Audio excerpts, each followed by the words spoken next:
বলেন বলেন। নবী মানে সাংবাদিক, সাংবাদিক বলা না সংবাদ, এখান থেকে সাংবাদিক। নবী শব্দটা এটা ইংরেজি আপনি নিয়ে যান নিউজ, NEWS।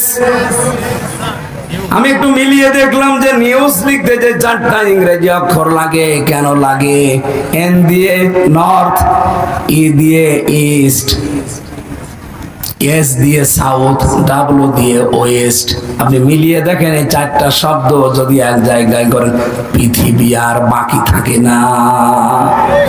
তার মানে তামাম পৃথিবীর যত সংবাদ আল্লাহ পাক আমার নবীজিকে দিয়ে পাঠিয়েছেন। তিনি উম্মি ছিলেন। এমনিতে স্বাভাবিকভাবে আমাদের মতো কলেজ, বিশ্ববিদ্যালয়, মাদ্রাসায় লেখাপড়া করেননি। ওনাকে যিনি পড়িয়েছেন সরাসরি শিক্ষককে। এই পৃথিবীতে 2জন মানুষের শিক্ষক শুধুমাত্র আল্লাহ। একজন আমাদের নবী, আর একজন হযরত আদম আলাইহিস সালাম। রব্বুল আলামিন ওই কথাটা এখানে তুলে ধরলেন যে তোমাদের যে নবীর পরিচয় দিলাম, এই পরিচয় তোমরা পাবে কোথায় জানো? ইনদাহুম ফিত তাওরাত ওয়াল ইনজিল। তাওরাত এবং ইনজিল যেটা এখন তোমাদের কাছে আছে, এটা যেমন তেমন ভাবে না, লিখিত অবস্থায় পাবে, মাকতুবান। আমি এই মাকতুবান শব্দের ব্যাখ্যাটা পড়ছিলাম, কেন আল্লাহ মাকতুবান দিলেন। আজ ইহুদি খ্রিস্টানরা, তাদের কাছে ইনজিল আছে, তাদের কাছে তাওরাত আছে। আমি বাইরের দেশে গিয়ে যখন ইহুদিদের সাথে মিশেছি, জিজ্ঞাসা করি যে আপনার নাম কি? চেহারা দেখলে বোঝার কায়দা নেই যে ইহুদি।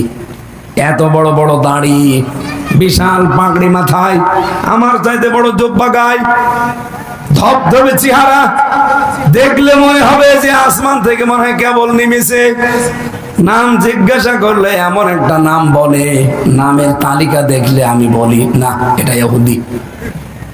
কনফার্ম হওয়ার জন্য যদি বলি যে আপনার নবীর নাম কি, হোয়াট ইজ ইওর প্রফেট, তখন বলে জোসেফ।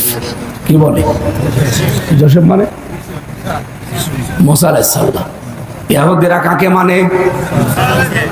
খ্রিস্টানদের সাথে মিশেছিলাম, জিজ্ঞাসা করলাম যে আপনার নাম কি?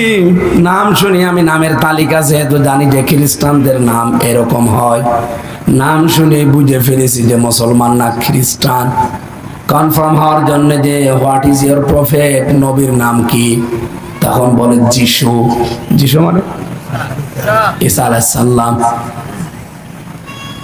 আপনি লিখিত অবস্থায় তাদের তাওরাতে, তাদের ইনজিলে যেটা তারা মাইনে চলে, যদিও তারা পরিবর্তন করে ফেলেছে।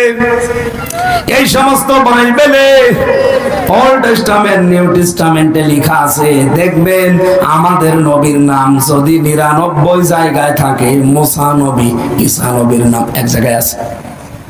আল্লাহ বলেন ইনদাহুম ফিত তাওরাত ওয়াল ইনজিল। তোমাদের কাছে যে তাওরাতের ইনজিল আছে, এখানে আমি যেমন তেমন না, লিখিত অবস্থায় নবীর ওই পরিচয়গুলো তুলে ধরেছি। ইয়াতি মিন বাদি ইসমুহু আহমদ। তোমাদের পরে একজন আসতেছে যার নাম হবে আহমদ। আমরা তাকে মুহাম্মদ বলে ডাকি, সাল্লাল্লাহু। রব্বুল আলামিন বলেন এই নবীদের পক্ষে